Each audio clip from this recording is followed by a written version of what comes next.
everyone, this is Boricua Binks and welcome back to Let's Play Ace Attorney Trials and Tribulations. In the last episode, what were we doing? I think we encountered our fake phony phoenix. You know, I don't remember. Oh well, that's okay. Let's just continue on, guys. It's been a while. It's been like 2 weeks. I Okay, we're in the trial? Okay. I forgot. I guess we're questioning somebody. Who are we questioning? Is it Gumshoe? Jeez. I don't know. My brain is like, huh?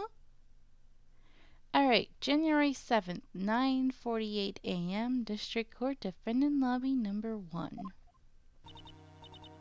Oh, I see. I guess I should have expected this. Nobody saw the other guy, huh? But he was there when I took the coffee over, sir. Scout's honor. Maggey? Who's this? It has to be Gumshoe, right? Maggey! Yep, I was right. Ah! Detective Gumshoe! Are you doing all right? How are you feeling? As if you need to ask either question, sir. Don't let him get you down, Maggey. And don't you forget to eat well, okay? Aw, Gumshoe. Roger. And you, Yes? you'd better square this case away, got it, pal? Maggie's innocent, you hear? If you screw up, then I'll be doing some squaring away myself. Squaring away some paperwork for your arrest. Okay, seriously, Gumshoe, that's adorable. But, what are you gonna arrest me for, bruh? I haven't done anything illegal. So, yeah, Gumshoe, I don't think, you're thinking too clearly, my dear. That is pretty cute, though.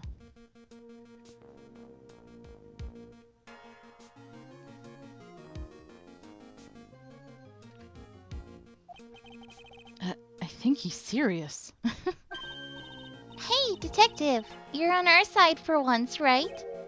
Yep, So you'll be able to help Maggey out, right? Really? Can you, sir? of course. I've got the situation under control. I don't think you do.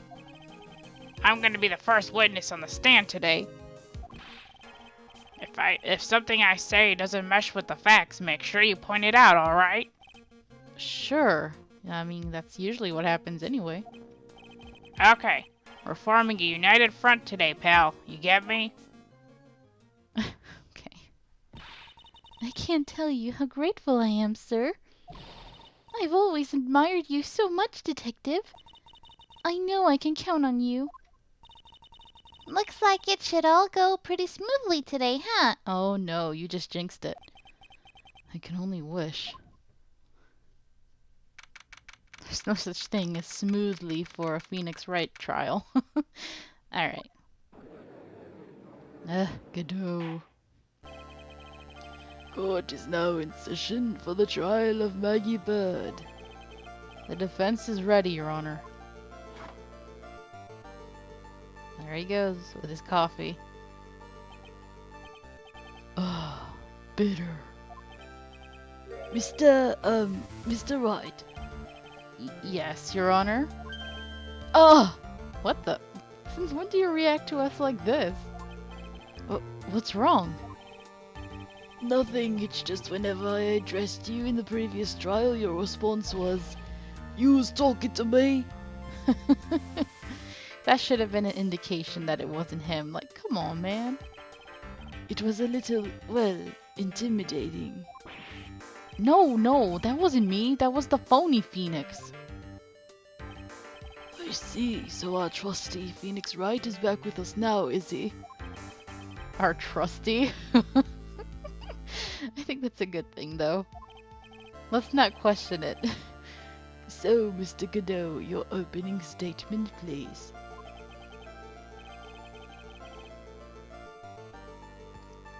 Mr. Troit, whether you're a fake or the real deal, We will find out soon enough through this trial today.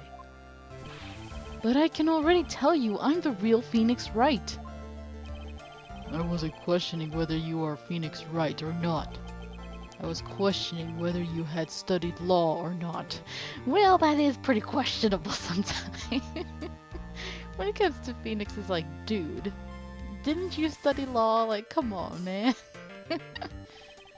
That's what I intend to find out. There's no denying it. Behind that mask is a man who really hates me for some reason or another. What did you do, Phoenix? Did you steal his girlfriend or something? As everyone is aware, the court has already given its verdict on this case once.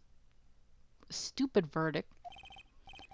Therefore, I won't stand for irrelevant testimony during this retrial. Nor will I stand for a simple repetition of the evidence presented in the last trial. I'm not planning on repeating anything that phony me said. Trust me. Now then, Mr. Godot, please summon your first witness. There's Gumshoe. Uh-oh, he looks worried. Let's start with the formality, shall we? Name and occupation. Witness, state your name for the court. Huh? Oh, sorry, sir. The name's Police Department Detective. Occupation Gumshoe. Gumshoe, what? What? What kind of name would that be? Police Department Detective. Department's his middle name.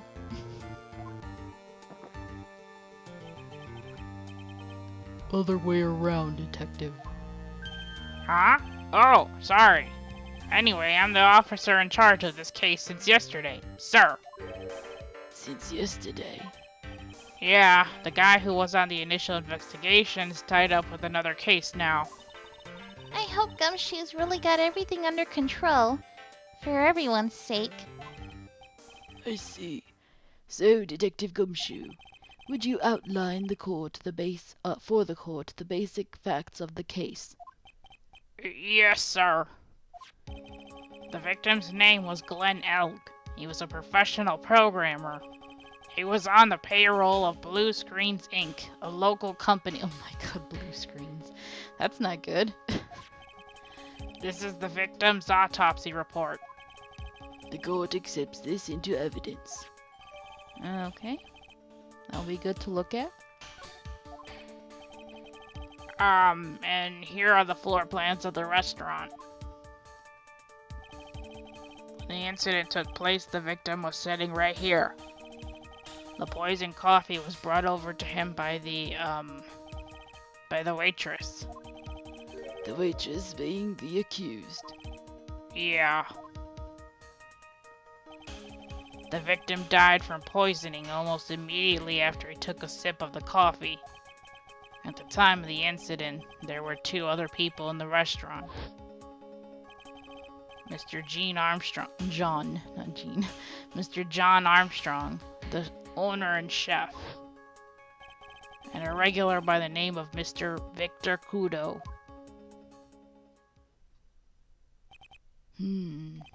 It still seems to be a very straightforward case to me. But there's... Okay, I'm not gonna say nothing. Never mind. I just get really annoyed. Come, detective, take up this hammer and nail the defendant's coffin shut with your own 2 hands. Oh my god, I need some of that coffee, Godot, please.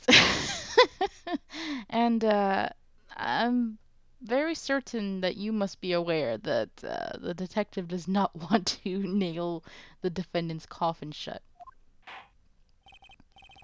Now then, Detective Gumshoe, let's have your testimony. Yes, sir. Oh, he's so sad, like a puppy. He's like a puppy. I just imagine like a basset hound. When the incident took place, the victim was alone at his table, sir. We understand that the guy, Glenn Elg, was listening to the radio at the time. Traces of poison were found in his coffee cup. And what we found was potassium cyanide. That stuff really packs a punch. And, it looks like Miss Bird might have had, well, some kind of motive. Oh dear. He was vague there. Using the dark, aromatic depths of coffee to conceal the poison. Classy lady. What the? Gosh. The facts of this case seem to be ironclad. Mr. Wright, I would ask you to begin your cross-examination, but... Yes? Please, no intimidation tricks this time around. Is that understood? I already told you, that wasn't me. How? I can't believe you even fell for it before. I know the judge is stupid, but come on, man. Okay. The victim was alone at his table, but Maggey says there was more than one person. Can I stop you for just a minute? Huh? What is it? Did I say something that contradicts the evidence? He's so desperate for that to be true, he's practically crying. Your testimony just now doesn't match the testimony given by Miss Bird. She claims that there was another man at the victim's table. Yeah, that's what she said. And What killer wouldn't say that when faced with a homicide conviction? Hey! Sadly, her testimony isn't supported by the owner or the other customer. Isn't that right, Detective Gumshoe? Pardon me. Yeah, it's true. There are two testimonies tie up on that. They both said there was no other guy at the table. What should I do? Should I press on this point a little harder or not? I guess, but I'm not sure if this is gonna actually get anything interesting or new. Well, maybe the other witnesses just missed him. Perhaps their view of the victim's table was obscured in some way. Ha! That argument is as weak as the coffee at Tribulations, Trite. I have here in my possession a ticket. A ticket? Looks more like a photo to me. Yes, a one-way ticket to Guiltyville. Population, the defendant. Oh, that's so corny. Oh dear. This is a photograph taken from near the entrance to the kitchen. This is the scene as witnessed by the chef moments after the poisoning took place, correct? I think the court will agree that with such a clear view of the scene of the crime. How, Mr. Troit, could anyone have overlooked a second person at the table? Ugh. Ooh, that expression. Yeah, it's not looking too good. It certainly seems to show the victim's table extremely clearly. Alright. Okay, we understand he was listening to the radio at the time. Well, let's just keep pressing. We need more info, so. He was listening to his radio, you say? Yeah, he had a portable radio in his chest pocket. Maggey told us that too, didn't she? Something about how one of them had some sort of earpiece? What should I do? Should I press on this point a little harder? Yeah, because we need more info, so. And what was it that the victim was listening to on the radio, Detective Gumshoe? Huh? How should I know? Thanks a lot. We're now one step closer to the middle of nowhere. This isn't going very well, is it? Detective, could you perhaps tell us about the poison and how it was used? Well, that was a waste, okay. Traces of poison were found in his coffee. Do we need to press that one too? Potassium cyanide. Maybe I'll have more detail. Potassium cyanide. I've heard of that chemical before. Exactly how strong is this poison, Detective Gumshoe? Well, that stuff's lethal. Eat too much in your history. How much is too much? Sorry, almost did the judge's voice. A lethal dose is 0.2 grams. That's about enough to finish anyone off. 0.2 grams? How much is that? You know when you swab your ears for earwax? Yeah, about that much. Earwax, huh? Sounds like something Gumshoe's got an abundance of. Phoenix, please. Such a small quantity of poison could have been concealed anywhere. Okay. Looks like Miss Bird might have had a motive. Alright. Here we go. Some kind of a motive. Yeah, but if you ask me, it's been blown way out of proportion. Uh-oh. You know what my golden rule is, detective? Chuck out a bad cup of coffee. You can always get another. Huh? I don't get it. I'm saying we can always get another witness on the stand if we have to chuck you out. No. So stick to the facts, detective. Now then, what was Miss Bird's motive? Come on, Gumshoe. She was. They said she wanted to steal a lottery ticket. I knew it. That's what we heard yesterday, too. It disappeared from the scene of the crime. And it wasn't just any lottery ticket. It was a winning ticket for $500,000. Okay, has anyone cashed it in yet? That's all they have to do, right? Mr. Armstrong knew about the ticket too, didn't he? But he stole the wrong one. Then is it possible Maggey stole the winning one? But she was arrested, so come on. What should I do? Should I press on this point a little harder or not? Of course. Wait a minute. The mere fact that the lottery ticket disappeared in no way implicates my client. Huh. I have here in my hand. Oh no. Oh no, of course this was a trap. The very ticket in question. That's the $500,000 lottery ticket. One of the female police officers found it when she was conducting a search Oh no. of the defendant. What? Oh no. Oh, we're screwed, bruh. Order, order. Huh. She's quite a lucky bird, our little waitress. You will submit that ticket as evidence to the court immediately. Why are you acting like that, Judge? I better keep an eye on that ticket. The way the judge's voice is quivering. Even he's like, hell, I'm gonna grab it and run out of here. This ticket was presented to the court in the previous trial too. But it feels heavier now somehow. $500,000, you say? It's just a scrap of paper. What matters is where it was found, Your Honor. I bet he wants to say it was found on Maggie's person. Well, they just said it. You really think there are any contradictions in this testimony? To be honest, I don't know. But Gumshoe told us out in the lobby. He said we'd be forming a united front, right? How will we win the case if he doesn't throw us a line? I don't have a whole lot of options right now.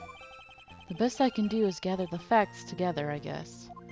Alright, so I just have one more to press then. Okay. Listen to the radio, trace of the poison. Alright. I don't know, man. So, traces of the poison were found in the coffee cup and nowhere else? Not so sure I get you, pal. Was the poison a liquid, or was it a powder? If I had to put it in layman's terms, I'd say it was a powdery substance. So the poison could have been in anything that was on the table. Sugar, salt, pepper. Uh-oh. Huh. Do you put salt and pepper in your coffee, Troit? The victim took his coffee black, with no sugar. Ugh. It seems that the poison could only have been in the coffee. What should I do? Should I press on this point a little harder? Might as well. We'll see if anything comes of it. I doubt it, though. Are you absolutely certain that the victim even drank any of his coffee? Huh? What do you mean? According to this file, the poison was found in the victim's coffee cup. But what proof is there that the victim ever drank any of it? Oh, hey, you're right. That's what I was thinking. Oh. Oh no. In case you were wondering, that last objection was for the detective there. Huh? For me? Oh, hey, you're right. You may be fooling the court, but I'm not falling for it. If you have the time to waste, you have the time to present that piece of evidence. Oh no. That piece, sir? Yes, that piece. What piece was it again? Oh, Gumshoe. Poor boy, poor boy. This. What the?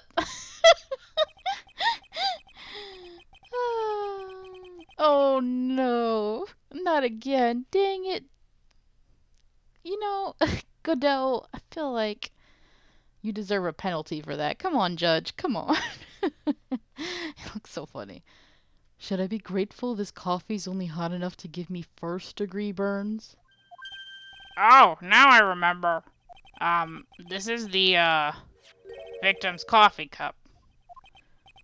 Yes, the victim's cup. Take a good look at the rim. Oh yes, it's unmistakable. There is clearly a coffee stain on it. Conclusive proof that the victim did drink the poisoned coffee that was in this cup. The victim gulped down the bitter death that the waitress brought to him. Like this! Oh my god. Ah! For the record, the only prints in the cup were the victim's and the defendant's. No. That sucks.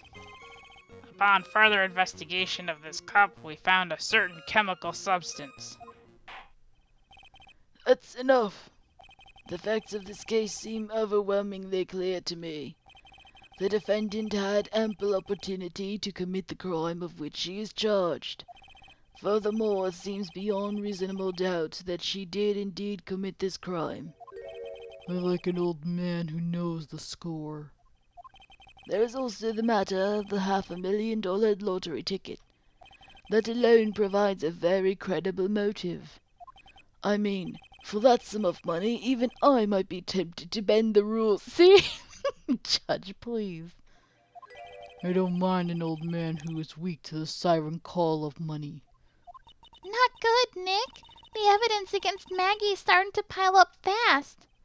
Yeah, that's because the court has ruled guilty once already. I'd say it's about time to wrap up this repeat performance. Now, I'm wondering, was Godot the prosecutor for the last one? That's what they didn't say. With one final decisive piece of evidence. He's got more evidence against Maggey? This is the apron the delightful Miss Bird was wearing at the time. Okay, that looks interesting. Wow, that's not the cleanest apron I've seen. That stain looks like... It can't be blood, can it? Ha! It seems the star of our play was a little flustered. And somehow spilled coffee on herself. Yeah, but what about the blood stain, maybe? The coffee. That's not exactly the first thing that caught my eye. Of course, the coffee stain isn't the most interesting thing about this apron. No, there's something else that stands out even more. Something else, I presume you mean? Of course, I'm referring to the pocket. Wait, what? Godot, are you okay? The Pocket? A search carried out right after the incident uncovered this. Potassium cyanide, the very poison used by the killer, was in her apron pocket. A bottle of poison in Maggie's pocket? Yeah, and Maggie's prints were the only ones on it. What? No. Order, order, order! The court will accept these items into evidence. Okay, but Godot, aren't you missing something, bruh? There's something still bothering me, Mr. Godot. Why have you not explained the blood stain to the court? Bloodstain? What bloodstain would that be? Wait, what? Godot or... That's interesting. Maybe your special goggles are blocking your vision of that? Don't play games, prosecutor. The blood-colored stain that's smeared all over the apron. That's ridiculous. No one told me anything about a blood stain. You don't need to be told. Just look at it. Well, detective, could this stain really be blood? No way, sir. It's just ketchup, sir. Oh, well, okay, but still. Huh. Ketchup. She must have gotten some on her apron while taking someone their breakfast that day. You could have spoken up a little sooner, Detective Gumshoe. Pull a stunt like that again and I'll have you drink 17 cups of ketchup, witness. Oh my god. Ugh, I thought everyone knew what it was already. Okay, actually, we are gonna have to leave this episode right here, you guys. At least we solved the mystery of the blood stain, which was ketchup, but the fact that Godot couldn't see it or something, that's, intriguing. Alright, so thank you guys so very much for watching. I hope you're enjoying this, and until next time, have a nice day. Bye!